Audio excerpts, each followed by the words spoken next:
بسم اللہ الرحمن الرحیم۔ حضرت ابو ہریرہ رضی اللہ عنہ سے روایت ہے کہ لوگ جب پہلا پھل دیکھتے تو اسے رسول صلی اللہ علیہ وسلم کی خدمت میں لایا کرتے تھے۔ چنانچہ جب رسول صلی اللہ علیہ وسلم اسے پکڑتے تو یہ دعا فرماتے: اے اللہ، ہمارے لیے پھل میں برکت عطا فرما، اور ہمارے لیے ہمارے مدینے میں برکت نازل فرما، اور ہمارے لیے ہمارے سام میں برکت دے، اور ہمارے مد میں برکت ڈال دے۔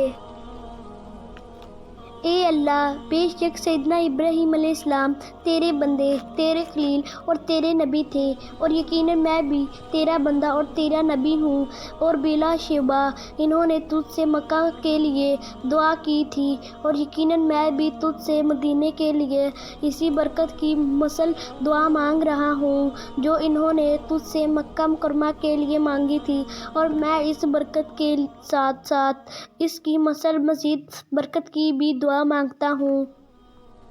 یعنی مدینے میں مکہ سے 2 گنا برکت نازل فرما۔ پھر آپ صلی اللہ علیہ وسلم دعا سے فارغ ہونے کے بعد اسے سب سے چھوٹے بچے کو بلاتے جسے آپ صلی اللہ علیہ وسلم دیکھتے، پھر آپ صلی اللہ علیہ وسلم اسے وہ پھل عطا فرما دیتے۔